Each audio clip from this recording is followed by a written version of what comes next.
يسعد لي أوقاتكم. هلأ نحن بمنطقة ميدا فيل. اليوم حنستكشف أحلى الأماكن اللي مخباية في لندن واللي ما كتير معروفة بالنسبة للسياح. حنبلش بمنطقة ليتل فينيس، بس هي ما حتكون منطقتنا الوحيدة لليوم، حيكون في كتير أشياء حلوة وأكلات طيبة، فخليكم معنا. أقرب ستيشن لتصلوا لهالمنطقة اسمها وورويك افنيو ستيشن، وأكثر شيء ملفت للنظر أول ما تطلعوا من الستيشن هو هذا الكوخ الأخضر يلي فيه منه 13 واحد موزعين بأنحاء لندن. تاريخياً هي الأكشاك تم تأسيسها لتخدم سائقي العربايات وخيولهم وتكون محطة استراحة لإلهم. فبالوقت الحالي صارت تخدم شوفرية التكاسي، فبتلاقوهم هم متجمعين بالمنطقة لحتى يشحنوا سياراتهم الكهربائية أو لحتى يشتروا لهم شي وجبة أو مشروب من هاي الأكشاك.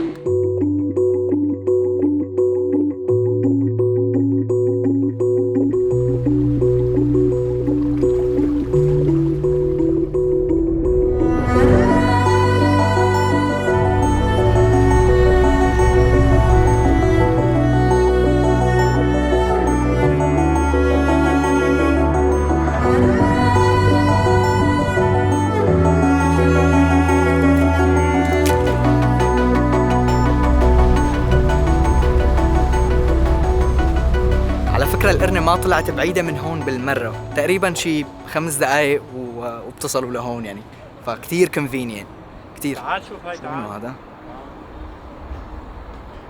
والله شو عاملين شغلة حلوة والله. عاملين هاي ال NFC وحاطين كود بينك تعمل له سكان وكذا عشان بيبين لك انه اهم النقاط بهاي المنطقة، يعني شو في هون على الكنال وكذا وهيك. تعمل سكان وبتاخذ موبايلك معك، بتصير تعرف بالطريق شو عم بيصير، وين عم تمشي، شو في كافيه هون، شو في كذا، شو القصة. كويسة. الشيء الحلو بهالقرنة إنها صايرة بنص المدينة وتجمع ما بين الهدوء والطبيعة، ما كتير معروفة بالنسبة للسياح يعني للأمانة، وفيها كافيهات تحت وكذا، ففي عندك إمكانية يعني تماماً. بس هيك تيجي تقعد وتروق. هاي المنطقة كمان تعد من المناطق الغالية، ما من المناطق هي الرخيصة. البيوت هون فيها كتير غالية، يعني لما عم بقول كتير غالية بالملايين يعني بالملايين.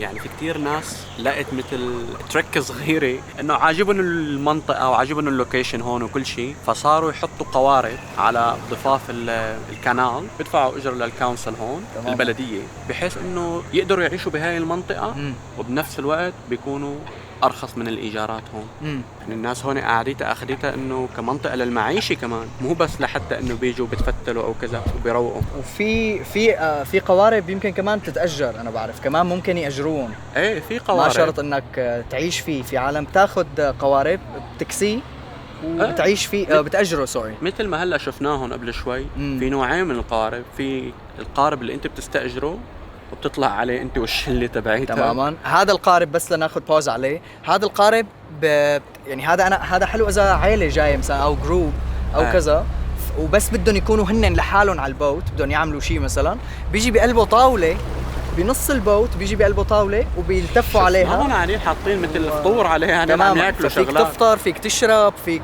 فيك تساوي اللي بدك اياه، فيك بس تقعد، او اذا ما بدك لا تسوق قارب ولا شيء، يعني فينك تطلع بالشركه هي اللي هون. تماما. لان القارب اللي تبعت منزلم هذا انت حدا بده يسوقه، اما القارب اللي هلا انت عم تقول عليه شو هو؟ هذا بس بتاخذ تيكتات وبتطلع كراكب يعني وانجوي التريب. وشركة القوارب هاي اسمها جايسونز تريب. التسعيرة تقريبا هي صايرة بين ال 12 وال 18 اعتقد، يمكن روحة رجعة، والاطفال 9 و14 روحة رجعة.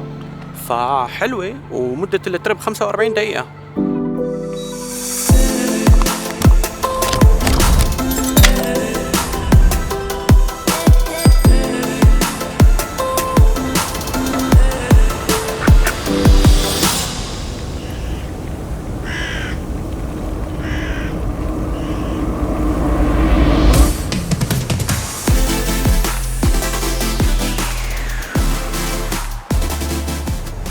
أخيراً بعد السواقة البسكليتي والرياضة وصلنا لكامدن ماركت. راح نفرجيكم جوا شو الأمور، بس أبو عمير شكله جوعان كتير. أنا تلفت يلا يا شباب. فنفوتنا كنا لقمة، يلا بعدين بنورجيكم الماركت بشكل أوسع. أكيد. يلا سلام.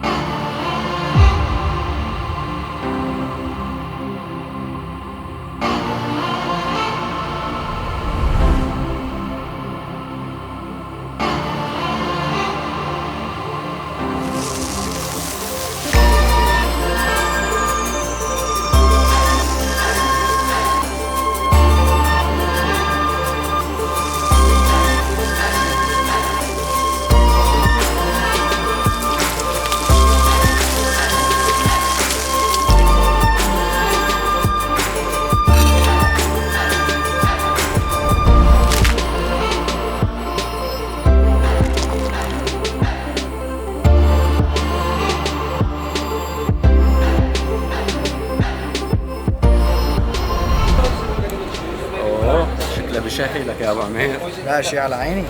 شو تبعك انت شو اخذتها؟ انا اخذت بيف وانا تبعي تشيكن يمكن ما؟ هلا بنجرب، هن قطعتين، فانا راح بلش بالبيف.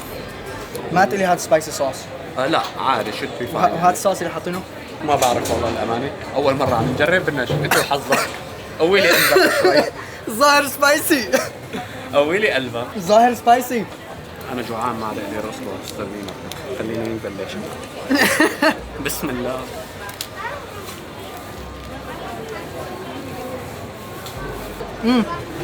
عصير ليمون كثير طيبة، بس عصير عليها ليمون.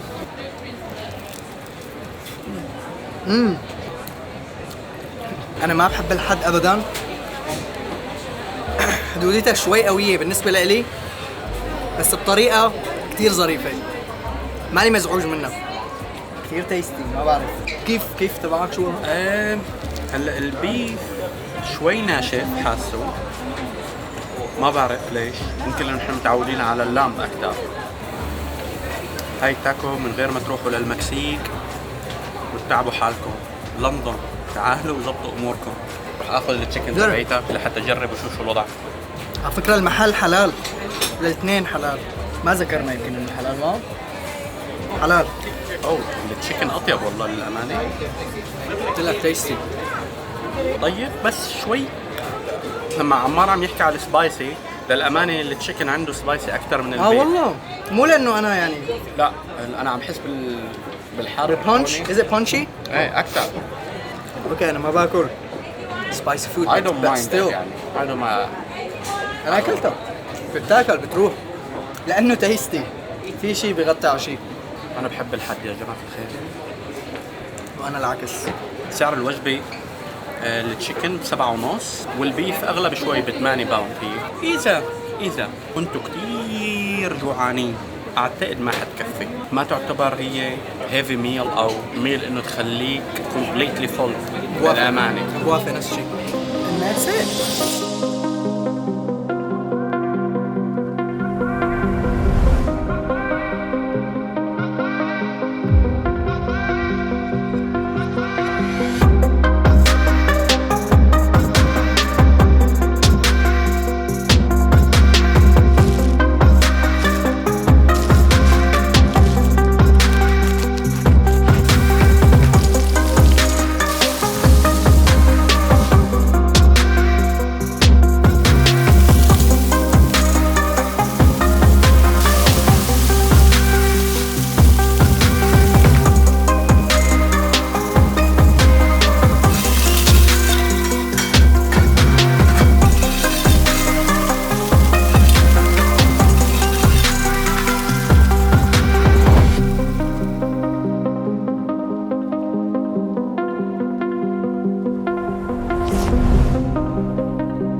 والله للأمانة اختراع كويس.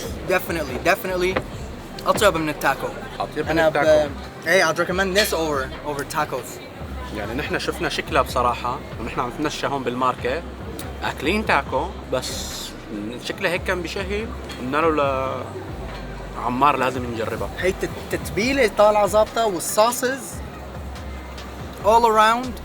هي يعني شكلها كتير بسيط، فرايز وبعدين عليها قطع تشيكن وفيها بصل والصوصز تبعوته. Yeah, I'm really enjoying this one, man. اللي بعده هاي بدنا نقسمها بس شلون ماني عارف والله. كان لازم يقسمها بالمحل بس whatever. كمان مهم انه نذكر انه المحلين حلال. ذكرنا انه تاكو حلال بس هذا المحل كمان حلال، ف good point يعني. ايه منيح. فاذا كنتوا بكامدن ماركت يعني هدول بيخدمونا يعني. ايه فيها طعم حلو. هذا الشيء منيح ولا مو منيح يعني عندك؟ بالنسبة لي أنا شوي ما بحب الشغلات الحلوة بالأكل للأمانة. حبيتها للأمانة. أنا ما كثير بحب الشغلات الحلوة، بحسها بتروح الطعم ما تفرجيك نكهة الأكل. هاي شوي بالنسبة لي طبعا، هذا رأي شخصي يعني، كل واحد بيختلف من شخص لشخص. إذا بدي أرجع على المحل وأطلب شيء ما بطلب البرجر، بطلب أول وجبة أكلناها. كثير طيب بس إنه بطلب الأولانية definitely. بالنسبة لي نفس الشيء والله فعلا.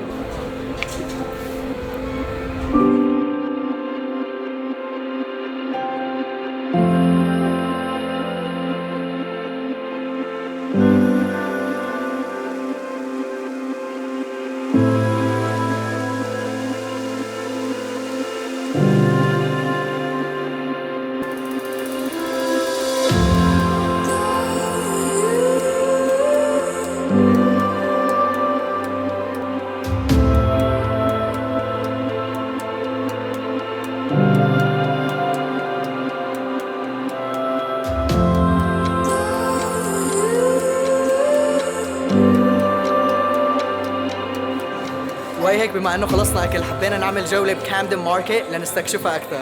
كامدن ماركت يا جماعة الخير ترى هو ما بس أكل، فيه كتير شغلات تانية يعني محلات، ألبسة، وحتى الأكل نفسه يعني من كل البلدان، مو هي بس شغلات خاصة ببريطانيا أو شيء. ففيكم يعني تجربوا الأكل مكفي from different cultures and stuff. بالضبط. وفي كمان صمديات، في هدايا، في تياب، في شفنا كتير شغلات من مصر عم يبيعوها هون مثلا خاصة بالتراث المصري، فكتير شغلات حلوة، حتى ملابس وألف قصة وقصة. وهلا هيك طلعنا من الماركت، كان بودي اني ورجيكم اياها كلها بس هي مليئة بالتفاصيل، ما مليانة وما عاد في وقت والله. وبلشوا المحلات يسكروا لانه الماركت تقريبا عتاد على 7. غير انه الفيديو بصير كتير طويل، فورجيناكم تقريبا احلى الاماكن فيها، بس اكيد بننصح انكم تروحوا لحالكم وتشوفوها بنفسكم. يعني في كل زاوية فيها تقريبا مثيرة للاهتمام، يعني في كتير شغلات جوا، مستحيل ما تلاقوا شغلة بتحبوها جوا او مهتمين فيها. صحيح انه كامدن ماركت كتير حلوة وبننصحكم انكم تزوروها، بس كمان كامدن وشوارعها بحد ذاتهم مفعمين بالحيوية. ما بعرف ليش هيك بتحس، هذا الشيء معكوس بسبب كثرة الطلاب هون والشباب الصغيرة، فبتحس فيها روح يافعة وهيك. بالضبط، كتير بالضج خصوصا بالليل بتلاقوها تحولت الأماكن لأشياء ثانية يعني. وانتم عم تمشوا بمنطقة كامدن لوك حتلاحظوا كثير من الرسومات والأعمال الفنية الموجودة على الحيطان وعلى المحلات. هون المحلات أغلبها بتستخدم الفن كوسيلة لتعبر عن كاركتر البراند، وهذا الشيء بيساعدهم يبرزوا بين منافسينهم بالشارع. كثير ملفت للنظر وحلو. كثير حلو هيك تشوف محلات يعني عم embracing art the way they're doing right now. ايه فحلو، حتى المشي بحد ذاته بهاي المنطقة كثير حلو وممتع. مثل ما نكون شايفين عتمت الدنيا واغلب المحلات سكرت، ونحن طالعين من الصبح كثير استمتعنا، بس كمان والله تعبنا. فهي حتكون نهاية فيديو اليوم. بليز يلي استفاد ويلي استمتع بالفيديو يدعمنا بلايك، وكمان شيروها بين رفقاتكم، يعني هذا الشيء عن جد بيدعمنا. بشوفكم فيديو جديد، سلام. كلنا منجرب نمشي بطريق ببلش خير بيقلب شر. كلنا منجرب نمشي بطريق ببلش خير بيقلب شر.